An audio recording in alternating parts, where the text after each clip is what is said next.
सभी साथियों को हमारा नमस्कार और उपस्थित हैं आपके सामने हम UP TET 2026 exam UP TET 2026 exam के लिए पर्यावरण विषय के साथ में।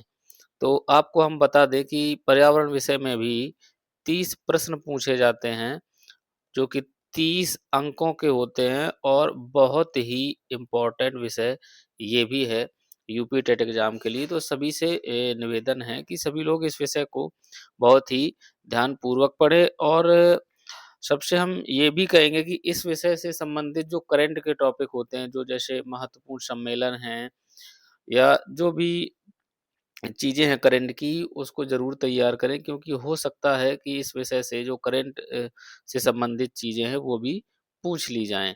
तो शब चलिए ज़्यादा देर ना करते हुए शुरू करते हैं हम आज के अपने इस वीडियो को। तो सबसे पहले हम इसमें पर्यावरण का अर्थ एवं परिभाषा को समझने का प्रयास करेंगे। तो जैसे हम पर्यावरण शब्द को तोड़ने का प्रयास करेंगे, तो अगर इधर हम पर्यावरण शब्द को देखिए तोड़ेंगे तो पर्यावरण शब्द का अर्थ होता है परि और आवरण। क्या होता है? परि और आवरण। अब परि का अर्थ होता है चारों तरफ और आवरण का अर्थ होता है घेरा। ठीक है? परि का अर्थ क्या होता है साथियों? चारों तरफ और आवरण का अर्थ होता है घेरा। मतलब अगर पर्यावरण शब्द का अर्थ हम निकालेंगे तो चारों तरफ से घेरना। क्या हो जाएगा? चारों तरफ से घेरना। मतलब हमारे आस-पास का वातावरण क्या है? जैसे ये कोई इंसान है, इस तरीके से ये और इसके चारों तरफ का जो वातावरण है, इसमें वातावरण में पेड़-पौधे भी आ जाएँगे, जीव-जंतु भी आ जाएँगे, हर चीज़ आ जाएगी, तो इसी को हम क्या कहेंगे? पर्यावरण। क्या कहेंगे इसी को हम? पर्यावरण कहेंगे। तो हमें चारों ओर से जो घेरे हुए हमारे चारों ओर का जो वातावरण है, वो क्या कहलाता है? पर्यावरण कहलाता है। तो अगर हम परिभाषा को इसकी समझें, तो मनुष्य के चारों ओर का वह क्षेत्र जो उसे घेरे रहता है और उसका जीवन तथा क्रियाओं को उसके जीवन तथा क्रियाओं को प्रत्यक्ष या अप्रत्यक्ष रूप से प्रभावित करता है। क्या है? पर्यावरण कहलाता है। तो ये परिभाषा हो गई जो मैंने आपको समझाने का प्रयास किया और इसकी अंग्रेजी होती है एनवायरनमेंट। फ्रेंच शब्द एनवायरोनर से उत्पत्ति हुई है, जिसका जो अर्थ होता है वो पड़ोस होता है। क्या होता है? जिसका अर्थ होता है पड़ोस। तो अब हम आशा करते हैं आपको पर्यावरण का अर्थ समझ में आ गया होगा और पर्यावरण की परिभाषा भी समझ में आ गई होगी। अब हम पर्यावरण के घटक की बात करेंगे। किसकी बात करेंगे साथियों? अब हम पर्यावरण के घटक की बात अगर आगे करते हैं, तो पर्यावरण के घटक हैं पर्यावरण के घटक की अगर हम बात करें तो पर्यावरण के 2 घटक हैं, एक प्राकृतिक घटक और एक मानव निर्मित घटक, ठीक है? तो अगर प्राकृतिक घटक की बात करेंगे तो प्राकृतिक घटक में जैवीय घटक और अजैवीय घटक भी आ जाएँगे और मानव निर्मित में जो चीज़ें मानव ने बनाई हैं, वो चीज़ें आ जाएँगी।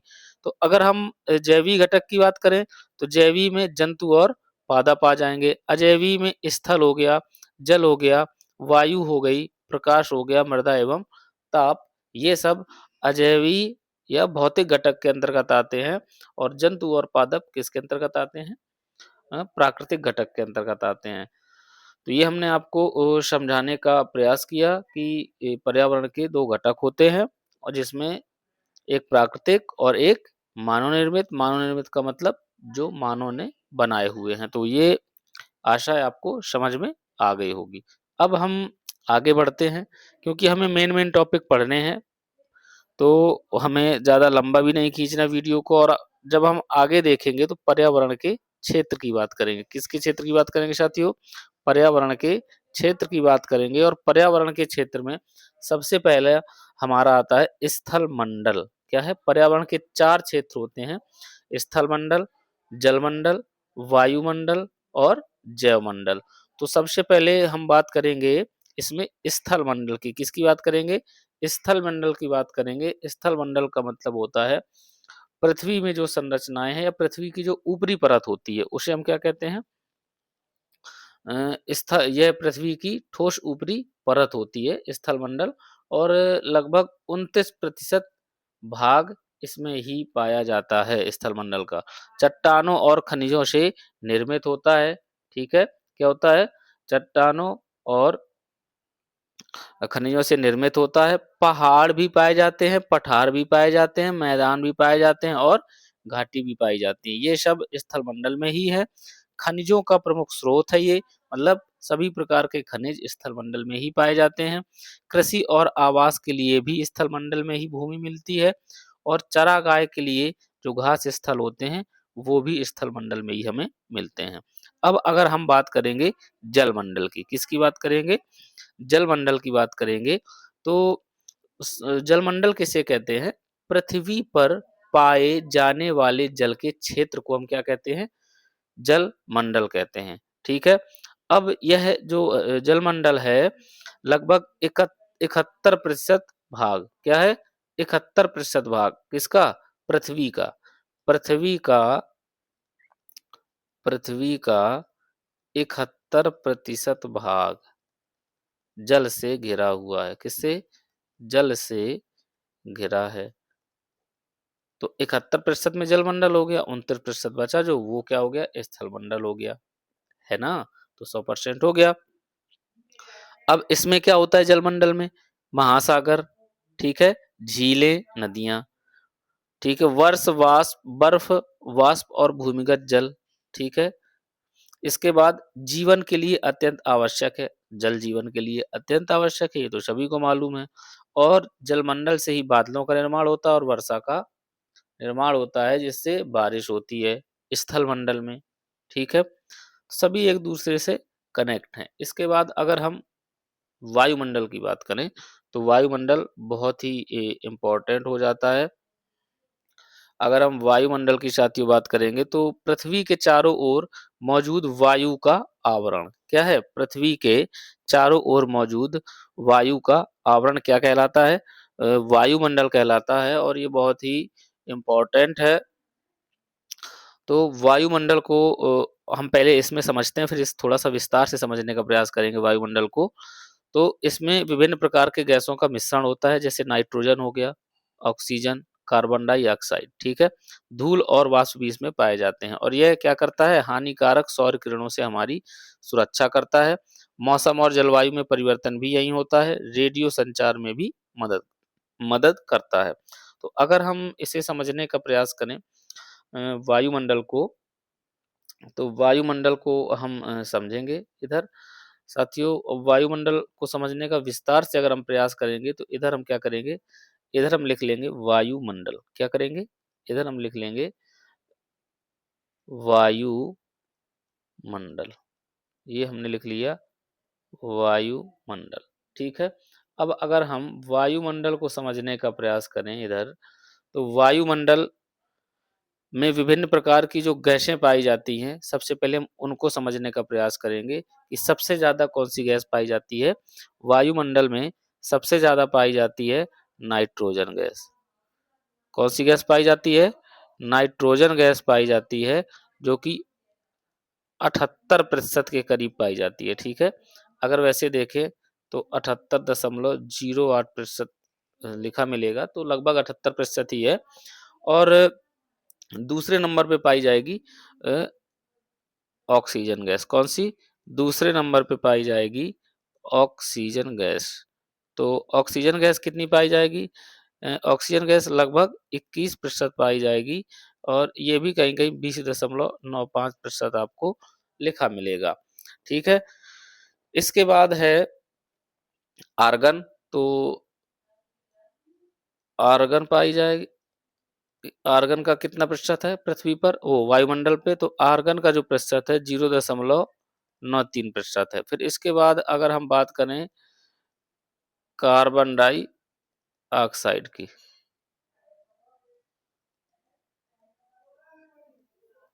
कार्बन डाइऑक्साइड, तो कार्बन डाइऑक्साइड कितने प्रतिशत पाई जाती है? 0.0407, 0.0407%। ठीक है? तो ये जो मुख्य गैसें हैं, ये सब वायुमंडल में पाई जाती हैं और अगर हम बात करें कि अक्रिय गैसें कौन-कौन सी पाई जाती हैं, तो अक्रिय गैसें हैं वायुमंडल में, इनके बारे में भी हम बात करेंगे। कौन कौन सी गैसें हैं अक्रिय गैसें जो वायुमंडल में पाई जाती हैं? तो सबसे पहले तो हीलियम की बात करें, हीलियम है, हीलियम पाई जाती है, आर्गन पाई जाती है और क्रिप्टॉन भी पाई जाती है, क्रिप्टॉन पाई जाती है और नियॉन पाई जाती है। कौन सी? नियॉन। तो ये गैसें इधर पाई जाती हैं। अक्रिय गैसें हैं, तो ये अक्रिय गैसें वायुमंडल में पाई जाती हैं। ये भी प्रश्न पूछा जा सकता है। और कौन सी अक्रिय गैस सबसे ज़्यादा पाई जाती है? तो जो सबसे ज़्यादा अक्रिय गैस पाई जाती है वो है आर्गन। कौन सी? आर्गन है। और आर्गन का जो प्रतिशत है, वो आर्गन का प्रतिशत है साथियों 0.93%। कितनी? 0.93%। मैंने आपको इधर ही बताया है 0.93%। तो वायुमंडल में जो प्रमुख गैसें हैं इनका जो मिश्रण है उसमें कौन सी गैस कितनी पाई जाती है वो भी मैंने बताया। इसके बाद एक गैस है ओजोन। कौन सी गैस है? ओजोन। ओजोन गैस है। ओजोन गैस को अगर हम समझने का प्रयास करें, इसको हम O3 से डिनोट करते हैं। किससे? O3 से। और तो इसको हम समझने का प्रयास करें तो इसकी एक पूरी की पूरी परत पाई जाती है, ओजोन मंडल जिसे हम कहते हैं। तो ओजोन जो हमारी सूर्य से आने वाली पराबैंगनी किरणें होती हैं उससे रक्षा करती है, जो कि जैसे त्वचा कैंसर जैसी बीमारी फैलने से बचाती है हमें। कौन सी? ओजोन परत। क्या है? पराबैंगनी किरणों से हमारी रक्षा करती है।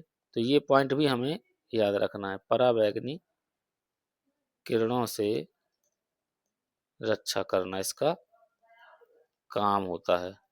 ठीक है, तो ये पॉइंट भी हमें याद रखना है। और ओजोन दिवस भी हम लोग मनाते हैं 16 सितंबर को। कौन सा दिवस?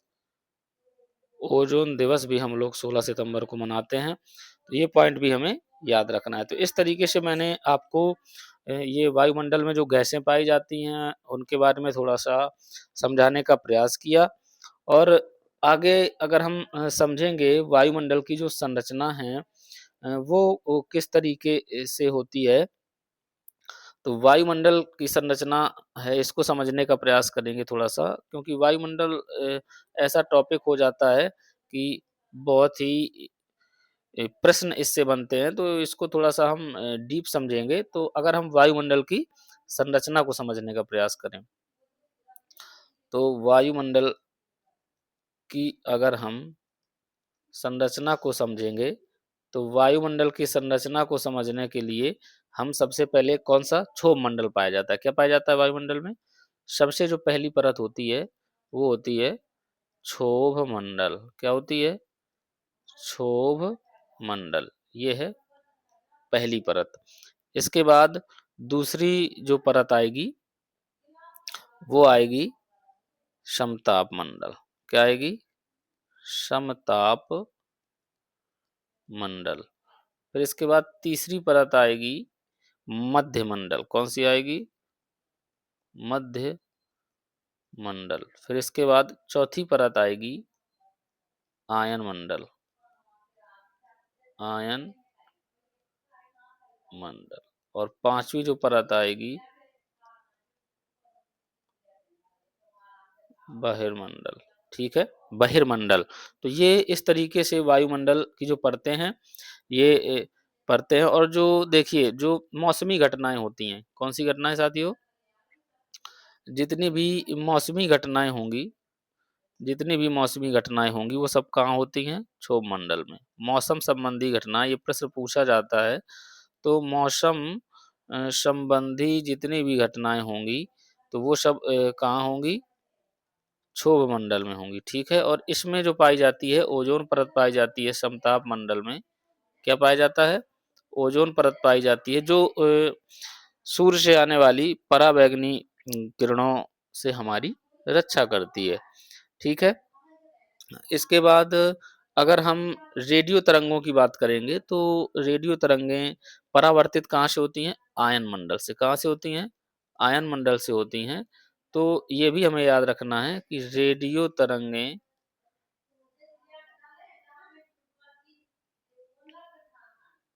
परावर्तित कहाँ से होती हैं?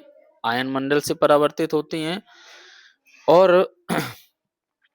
अगर हम आगे समझने का प्रयास करेंगे तो ये इसकी परतें हो गईं। और वायुमंडल की सबसे निचली परत आपको मैंने बताया ही, क्षोभ मंडल होती है सबसे निचली परत, फिर इसके बाद समताप मंडल। और देखिए समताप मंडल जो है वायुयानों के लिए, समताप मंडल क्या है? वायुयानों के लिए, अ, वायुयानों की उड़ानों के लिए आदर्श होता है। ठीक है, क्या है? वायुयानों की उड़ानों के लिए आदर्श, वायुयानों के लिए आदर्श, ये हम लिख देंगे इसमें तो आपको समझ में आ जाएगा। तो ये हमें याद रखना है कि वायुयानों के लिए आदर्श कौन सा मंडल है? समताप मंडल। और क्या है कि जो क्षोभ मंडल है, अगर हम पहले इसको समझेंगे तो क्षोभ मंडल में क्या है, अगर हम प्रत्येक 165 मीटर की ऊंचाई पर जाएंगे, कहाँ जाएंगे? प्रत्येक 165 मीटर, 165 मीटर की ऊंचाई पर जाएंगे। 165 मीटर मीटर की ऊंचाई पर ताप में कितने की कमी होती है? 1 डिग्री सेंटीग्रेड की कमी होती है। ये भी एक पॉइंट है क्षोभ मंडल का। ठीक है, तो ये हमें याद रखना है। इसके बाद वायुमंडल की तीसरी परत जो मध्यमंडल है, इसके बारे में भी मैं आपको बताऊं थोड़ा सा। तो इसमें क्या है, उल्का पिंड जो होते हैं, क्या होते हैं मध्यमंडल में? मध्यमंडल की अगर हम बात करेंगे तो उल्का पिंड जब इस परत में आते हैं, उल्का पिंड इस परत में आते हैं तो वो क्या होता है? जल जाते हैं। क्या होता है? जल जाते हैं। उल्का पिंड जब इस परत में आते हैं तो वो जल जाते हैं। ठीक है, और आयन मंडल के लिए तो मैंने आपको बताया ही कि रेडियो तरंगें इसी से वापस होती हैं। ठीक है ना, और ये वायुमंडल की चौथी परत होती है। और इसमें क्या है, बहिर्मंडल में हीलियम और हाइड्रोजन की उपस्थिति पाई जाती है। किसकी? हीलियम और हाइड्रोजन बहिर्मंडल में ही पाए जाते हैं। तो ये जो मैंने आपको मुख्य रूप से जो बताया, ये वायुमंडल के बारे में, ये थोड़ा-सा ज़रूरी था और इनसे प्रश्न बनते हैं साथियों। इस तरीके से मैंने आपको ये चीज़ बताने का प्रयास किया कि आपके कोई भी प्रश्न छूटे नहीं और सारी चीज़ें कवर हों, क्योंकि टेट में इतना ज़्यादा डीप नहीं पूछेगा। फिर भी मैंने आपको ये चीज़ें ऐसी बताई जो इनसे प्रश्न लगातार बनते रहते हैं। तो आशा है सभी को ये चीज़ समझ में आई होगी। वायुमंडल, अब इसके बाद हम अ, चूँकि वीडियो ज़्यादा लंबा हो रहा है तो हम आगे अब जल मंडल को विस्तार से समझेंगे अगले वीडियो में। तब तक के लिए सभी से निवेदन है, अगर वीडियो आपको अच्छा लगा हो तो वीडियो को लाइक करें और चैनल को सब्सक्राइब करें और सभी लोग वीडियो को शेयर भी करें, जिससे सभी लोगों तक ये जानकारी पहुंच सके और सभी लोग इससे लाभान्वित हो सकें। तो सभी लोग अपना ध्यान रखिए। नमस्कार।